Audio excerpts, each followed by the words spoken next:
G'day guys, welcome back to my channel. My name is Wildkard. Thank you for being here and watching my content. As always, it is my pleasure and privilege to talk about the greatest sport in the world, rugby. You are here today because it's Wednesday and it's time to read some rugby news. First up, the mighty Springboks have announced their team going into this weekend against Argentina at Johannesburg. And this is a interesting selection. The team's obviously trying out a few different combinations going into the Rugby World Cup. And overall, this team is actually much stronger than the B team that played against the Wallabies and flogged the Wallabies. But this is probably on the same level as the team that played against the All Blacks.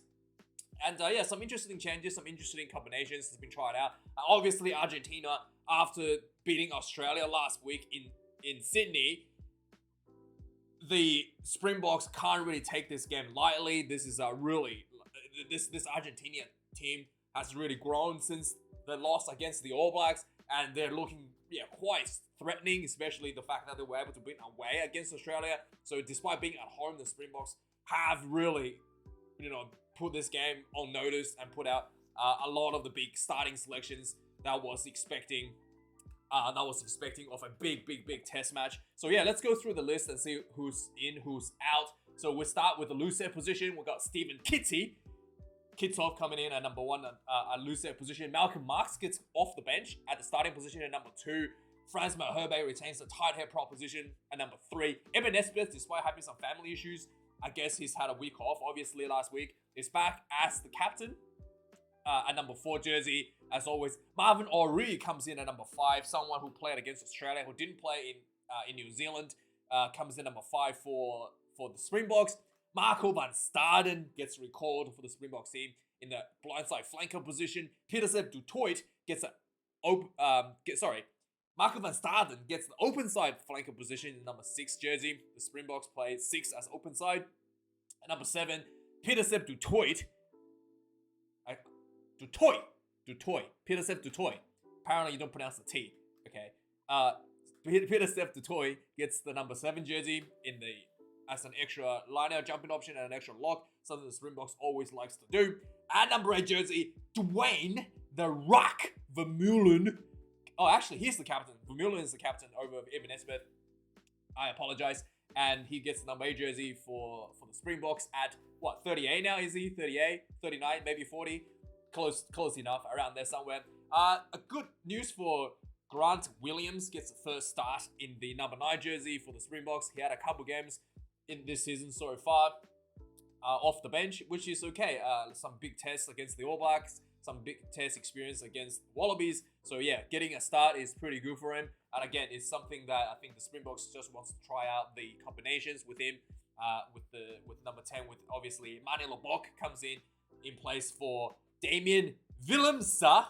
And Manny Lebok has probably played a lot better than Willemse at the 10 jersey so far this season, and probably going to be most prominently featured as a starting 10 going into the Rugby World Cup. But Willemse, with the injury to Andre Pollard, we'll have some update with him. He's still injured, but they're expecting to take him into the Rugby World Cup, and if he's fit, they will play him at the Rugby World Cup. But at this stage, Manny Lebok is probably going to be carrying a big load of the weight for the Springboks at a 10 jersey. Considering Willemse's performances a couple weeks ago. Curly Adensa, oh boy, the big gun, the guy that tried to kill Bowden Barrett on his debut, oh boy, gets the number 11 jersey. And that's so, I'm always excited to watch him play. He's so good. Damien Dialendi gets the number 12 jersey. This is an interesting combination with the number 13, Jesse Krill comes in with Damien Dialendi. And number 14, Cheslin Kobe retains the number 14 jersey, who did really well against the All Blacks.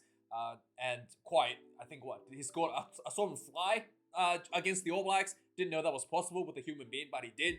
And finally, Willie LaRue comes in as the second playmaker out of that 15 jersey. Also playing, managing the kicking game a lot without Andre Pollard.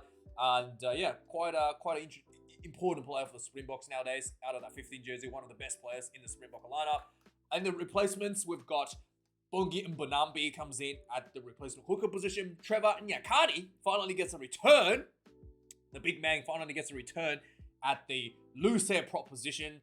And then Vincent Koch comes in at number 18 on the tight head position for the reserve. Wildkard Smith will be coming off the bench with a lot more speed, put in the open side flanker position. RG Snyman gets that coveted number 20 jersey once again.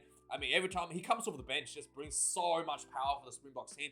Last week, when the reserves came onto the field, the Springboks really just kicked into another gear against the All Blacks, which was really impressive. And RG Snyman had a big play in that part. Faf de Klerk is on the bench for this weekend at number 21 jersey. And also, you've noticed that the Springboks has opted for the traditional setup of 5 forwards and 3 backs instead of the more recent, the more favored, bomb squad style of 6 forwards on the bench. So one extra back on the bench for the Springboks with Faf de Klerk. Lukamio gets number 12 jersey, obviously with Jesse Krill at number 13. Lukamio drops to the bench. And Damien Willemse, you have to put him in the team because he's the greatest Springboks in the history of the Springboks.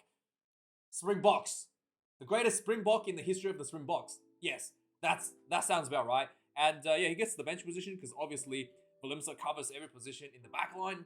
And it's quite important having him on the bench. Kind of just ticks all your boxes. Really safe option. Lukamio probably don't need to be there, to be honest. With the Willemse there, he will cover the outside center position. But I think they want to probably put Willemse on at 10 later in the game to give him some more game time at 10 position. So that's probably why Lukamio is here on the bench. So Lukamio can take Jesse Krill at 13, and then Damien Willemse not needing to come on as an outside center. Something that he can play. He played a lot. Sometimes something that he does. I mean, I think pretty sure he plays full time he plays center for Stormers. So he could instead of putting him on centers, it's looking like he's gonna come on for Manny Lebok with this setup. Anyway, that's the setup for the Springboks. And there's a little bit of talk about Manny Lebok that he was going to go to France to Racing 92 to replace Finn Russell, and that has been confirmed that he's not going to be going. He's going to be staying in South Africa. And then we've got a bit of update for some injuries. So Jaden Hendricks is having time off due to family issues. We've got Steenkamp, who will remain in the squad to recover for Ox Inche. Isn't Steenkamp the prop that went to Hollywood and played the mummy? He's back? What? I'm so confused. I'm pretty sure he went to Hollywood and made $1 trillion playing the mummy, right? What? He's apparently back as an injury cover for Inche. And then obviously, Inche has a bit of pectoral issues, and Aben Isbeth obviously losing his father, had a week off. He's fine to perform once again this weekend. Next up, so some update for obviously the 2 key players for the Springboks. The captain, Sia Khaleesi and Andre Pollard are still both on the sideline, and it is pretty much confirmed by management this last week that they're both going to be at the Rugby World Cup, and they think that both players have the experience in their previous outings to not really need game time leading into the World Cup. If they're healthy and fit, they're gonna throw them into the game. I think they can just go from us. The quote is a standing start. They don't need a build up like other players into the World Cup because they think they trusted abilities, so on and so forth. But yeah, both players are looking, hoping for a warm up game going to the World Cup. But it's probably just gonna be they're gonna take them anyway, regardless. Now. This might get a bit ranty from this point onward. If you wanted to turn off, feel free to do so. Because we're going to talk about the Wallabies. And we're going to talk about World Rugby and their stupid laws in a second as well. So it might get a bit ranty. So first up, Eddie Jones have decided to drop Tom Wright. Finally. Actually, you know what? First of all, when I saw this, I was like, oh my god, finally, Eddie Jones has woken up to the shenanigans of Tom Wright, to the gamesmanship that Thomas Wright that brings into the game that takes a lot of the focus out of him on the field. But anyway, at first I thought that's a good decision, and then I read into the details of who's actually retained in the team and who's actually left out. of selections for the Bledisloe Cup this weekend, which is the most important game of the year for the Wallabies, okay? Not even the World Cup can match the importance of the Bledisloe Cup, okay? Like, honestly, I was a little bit baffled because Tom Wright gets dropped with the return of Andrew Callaway and Jordan Patea, which makes sense. But going into the details, oh yeah, so not only that Tom Wright got dropped, but also the Eddie Jones have dropped Pete Samu and Reece Hodge. Okay, I mean, yeah, okay, Eddie.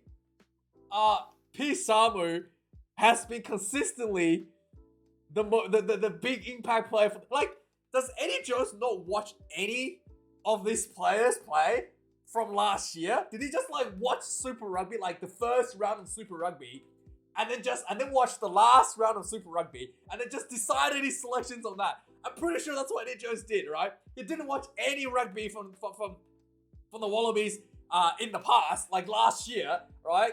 And he didn't watch any of the Super Rugby in between the season. He just watched the first bit and last bit and made the selection. Because that's what he looks like. Because Pete Samu has been consistently a game changer for the Wallabies coming off the bench last year, right? Like literally winning games for the Wallabies last year, right? And he gets dropped. He gets dropped after like, what, 16 minutes on the field? I mean, yeah, sure, Eddie. I mean, sure. So that's one really baffling decision. And then Tom Wright, I thought, okay, you could drop him. Because, you know, he's whatever. Reece Hodge also, again, I thought he could still keep him as cover because he does cover a lot of different positions. Yes, he had a good performance in South Africa, but that's your fault, Eddie. You put him at inside center. What did you expect? What did you expect? Okay? You put him at a position he had played probably 15 minutes. He probably played more time at inside center than I have. Okay? That's why he like performed so poorly, and I didn't think that's deserving of him getting cut from the team. But Eddie Jones thinks that's the reason he thinks that's enough of a reason for him to get cut, right? So yeah, so the three player that got cut, Tom Wright at first I thought it was a good decision, and then he keeps Vunivalu in the team. I'd rather have Tom Wright than Vunivalu, right? By the way, the only reason I think Tom Wright should be cut is probably not even correct. I have to admit, I'm biased against Tom Wright because I don't like his on-field shenanigans. But overall, his stats, if you look at his performance stats, he's actually has one of the best run meters out of the Wallabies team, okay? He's not bad. He's actually not a bad player. So, for Vunivalu to keep his spot and have Tom Wright getting dropped, it's just like, I'm actually not sure if Eddie Jones knows what he's doing. The main thing, because you know what the big difference between Tom Wright and Vunivalu is? Oh yeah, Tom Wright also from Rugby League. Vunivalu is from Rugby League, right? The big difference is Tom Wright actually knows the rules of rugby union. Unlike this guy who don't even know the laws, who didn't even read the rule book, Tom Wright actually knows how to play. Okay? Oh wow. Well, think about yeah. Anyway, I mean, I was absolutely mind blown to see this guy get kicked in team. And also, Tom Hooper retains his spot. Yes, what a great start for the Wallabies for 15 minutes in the first test, getting flogged. What a great start. Yeah, and he's in the squad. Tom Hooper is in the squad over Pete Samu, right? Tom Hooper. I mean, this is again. This shows. I mean, I don't even know what I'm watching. What's gonna happen this weekend? Like, it's so. If either of these two players is selected for the Bledisloe this weekend, I will not be watching. I will not be watching if either of these two players is selected in the Bledisloe, to starting any of the position in the Bledisloe. Okay, because this is absolutely idiocracy. I'm not watching it. I'm not wasting my time. For the first time in my life, I'm not going to watch the Bledisloe. If either of these two idiots get selected, especially this guy, Vunivalu, who doesn't even know the rules of rugby, if he gets selected, I will not be watching. Okay? Eddie Jones, we'll see. Yeah, so even everybody's scratching their head as to why Pete Samu is left out. Nobody understands what Eddie Jones' thought process is, but you know, it's it's just, we'll see, Eddie. If you get flogged 40 points to nil, we'll see. We'll see, mate. Probably should get sacked. If we lose to the Bledisloe by a margin bigger than 30 this weekend at home, you should be sacked, Eddie Jones. Because this is absolutely atrocious. I don't care. It's just, I've actually never called the sacking for any coaches, but this is so preposterously bad. I've never called sacking for head coaches, okay? I've called for sacking for like assistant coaches who clearly, but yeah, I'm pretty supportive, but this is getting to the point where it's actually quite ridiculous, right? So Eddie Jones is looking to bring back more players from overseas for some reason. Like, that's gonna solve anything. Anyway, whatever. Who cares, mate? So yeah, the World Rugby, I mean, they had 4 years to address this problem, and they decided to do nothing, right? The 2019 Rugby World Cup was ruined. I mean, don't let the state media gaslight you. The 2019 Rugby World Cup was atrocious because of the referee. The referee ruined the entire World Cup in 2019, right? Don't let the referees fool you. Don't let them gaslight you guys. It was atrocious. Half the pool games were decided based on the referee decision on the field, right? And they had 4 years to fix this issue with suggestion for 20-minute red card. And World Rugby goes, nah, we're going to do nothing. They're going to decide to do absolutely nothing going into the Rugby World Cup.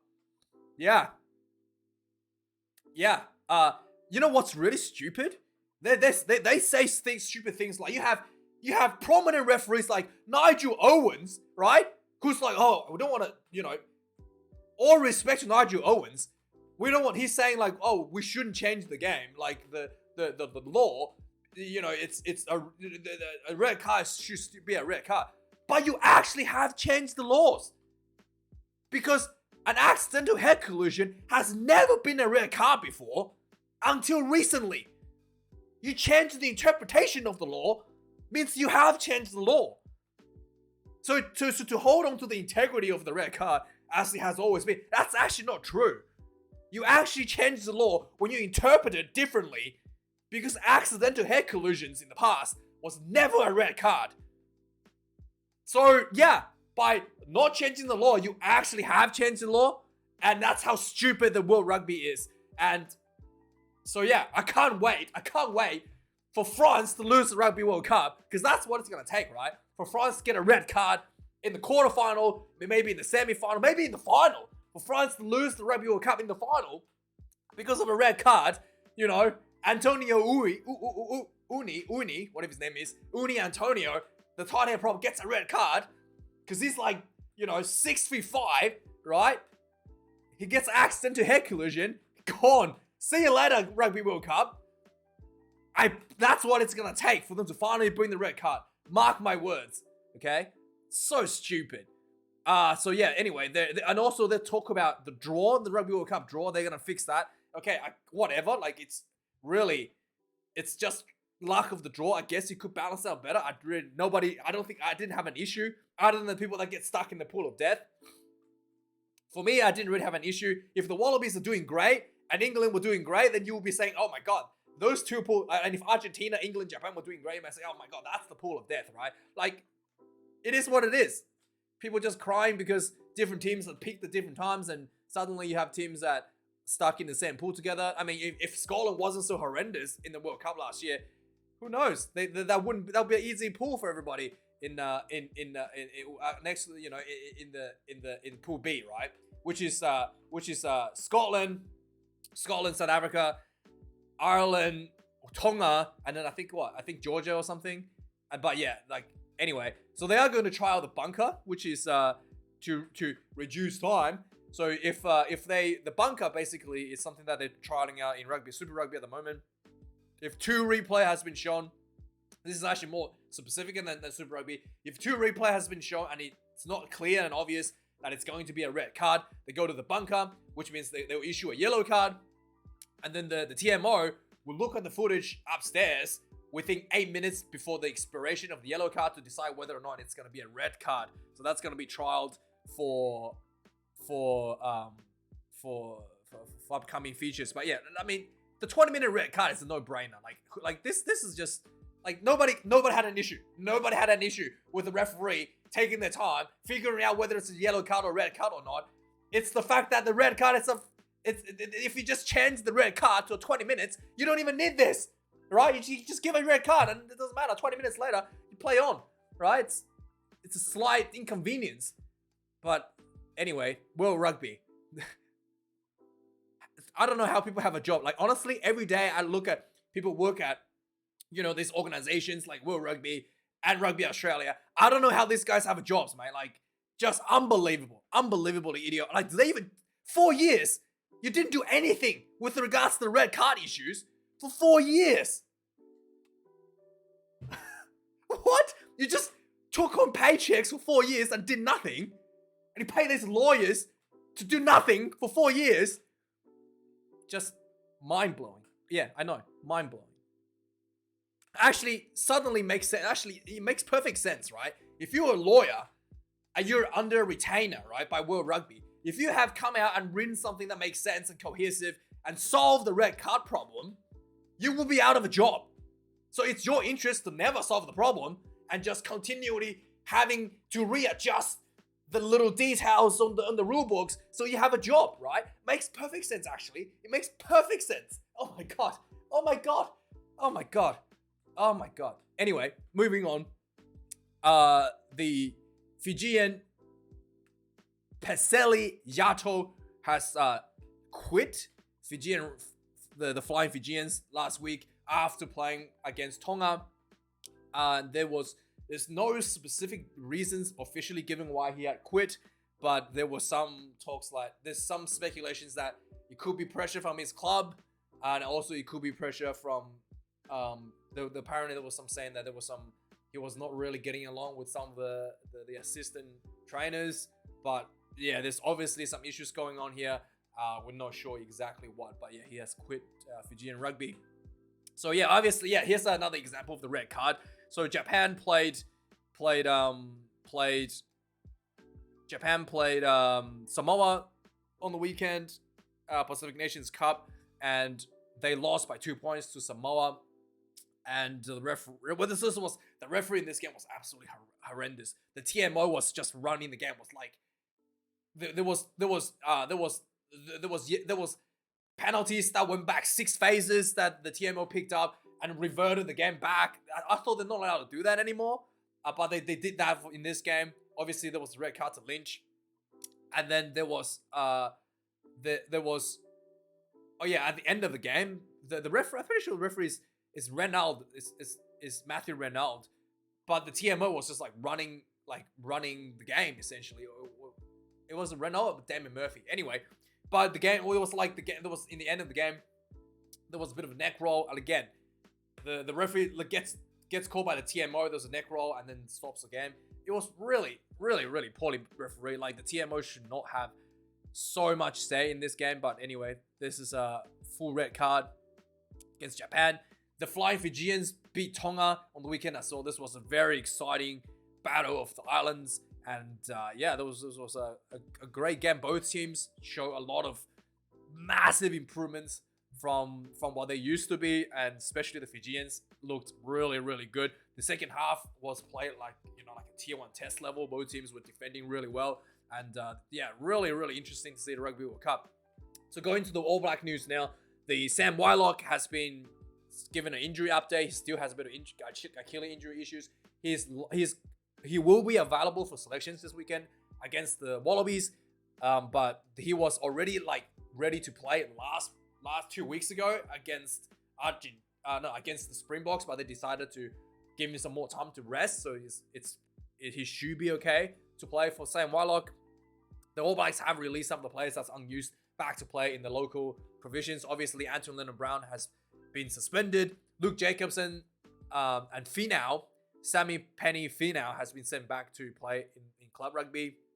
Josh Lord also been sent back, and Cam Roygard also being sent back as well. So these guys are not technically dropped; they're just released from duties. I guess they are kind of dropped. I do feel like Luke Jacobson probably should have got a bit more time.